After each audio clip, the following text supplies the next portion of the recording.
Greetings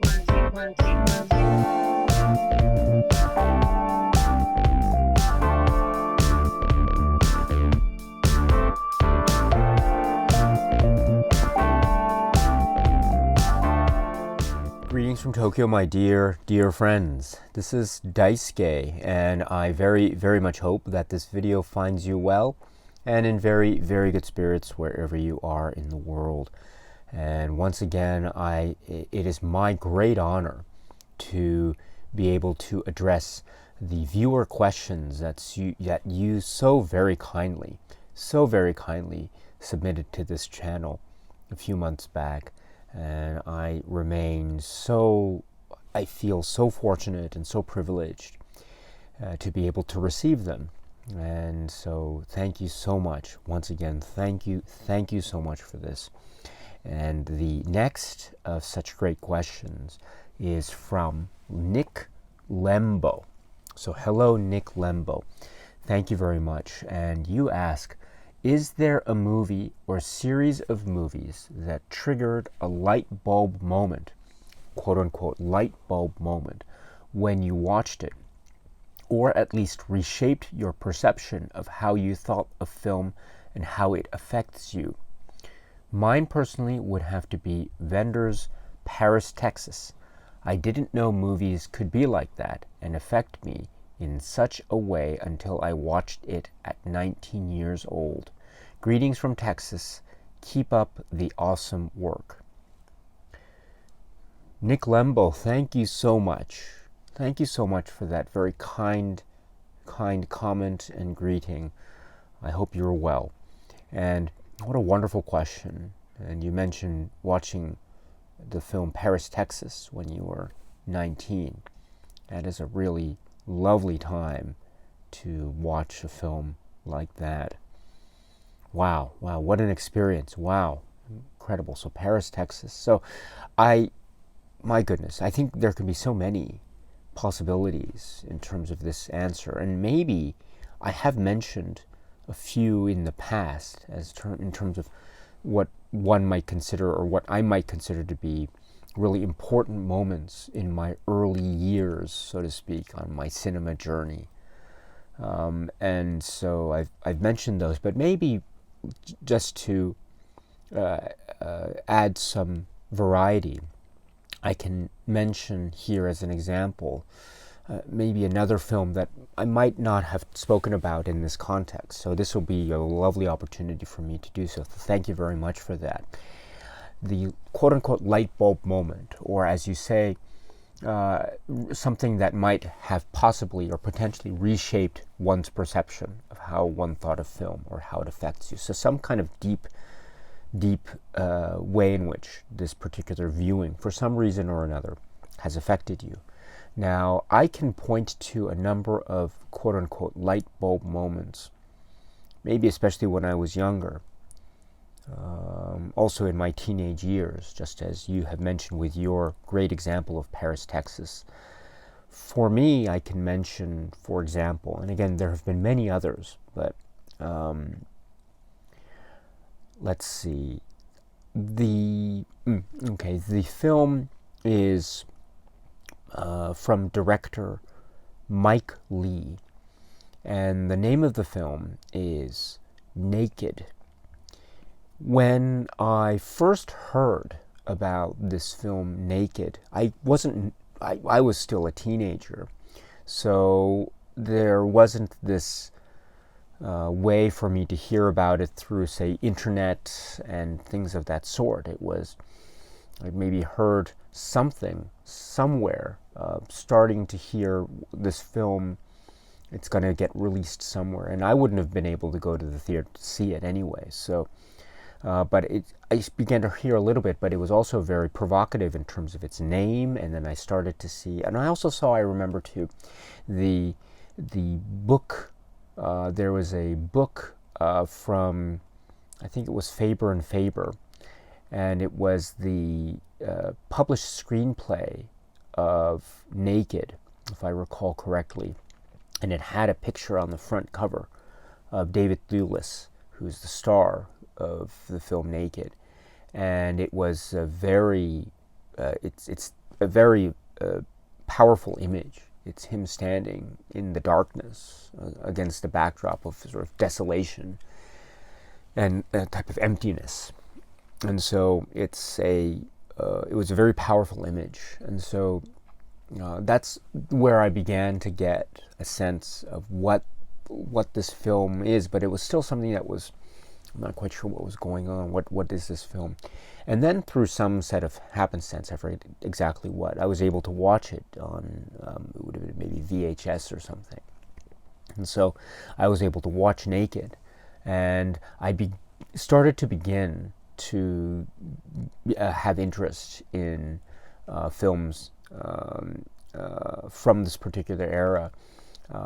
And so I watched the film Naked for the first time, and I was still a teenager. It was a type of, I was floored. I couldn't believe it. I couldn't believe where this film was taking me and where I was by the end of the film. It was startling. It was truly startling to my teenage brain. And now I think, because that teenage brain is still my brain right now, and so I'm feeling those vibrations and those aftershocks, I think, even now I still feel those. The way in which it deals with these very harsh elements of the environment, and these are very human environments, and these harsh elements are derived perhaps from the way in which humans interact with other human beings, and also the choices that one makes about oneself. These are very, very harsh indeed, and there is a type of cynicism and a type of negativity that's being portrayed here, especially through the viewpoint and perhaps in the embodiment of the main character of Johnny, who's the David Thewlis character. And so I was watching this, and it was this type of split feeling of being type of not quite sure if I should feel disgusted or repulsed, but also feeling very much swept in because of the magnetic characterization of Johnny and his intelligence and sharp wit and his outlook on the world, which was just, it was this split feeling was so intense. It was really intense. And that, I think, is an example of the type of intensity it was carrying me through as I was watching this. And so by the end, I was, as I say, I was floored. I was absolutely floored.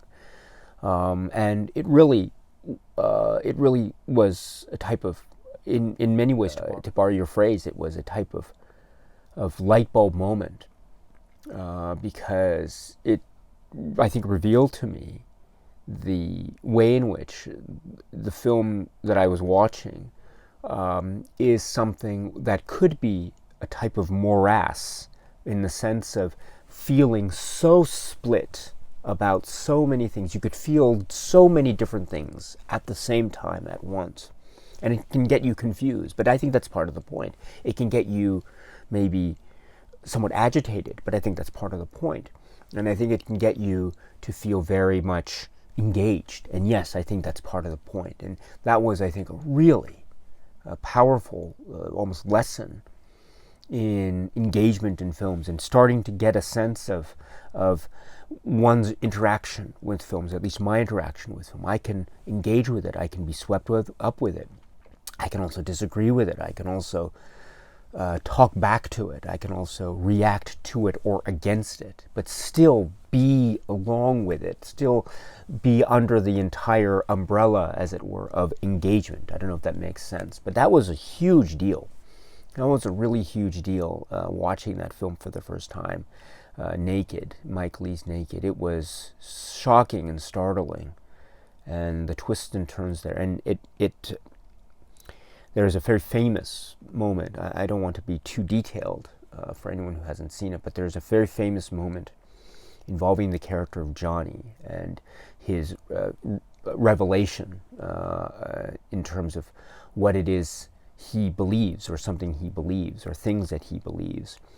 And it's maybe oftentimes or colloquially referred to as maybe the barcode sequence. And then there's a moment that comes somewhat later, sequentially, where another character says to this particular character, "Don't waste your life." And I found that to be one of the most profound, utterly profound moments at the time. Don't waste your life. I thought, wow, wow. So even now, I remember that. I remember that, and that is it's a very short phrase. It's very simple in terms of its grammatical construction, right? But it speaks volumes. It speaks volumes. And I saw that again when I was a teenager, and I didn't know. I wasn't sure exactly what it meant, but there was some kind of echo, something that was happening. It felt like it was meaning something. And then as I got older, I think I began to realize just how important a phrase like that is. And so that's, I think, a type of light bulb moment. So Nick, I think that is a great way to phrase it. I love the way you phrased it. And I think in that way there can be so many other so-called light bulb moments in cinema that can carry one, whether those light bulb moments occur earlier in our lives or maybe in more current times. Whatever the case may be, they can still happen.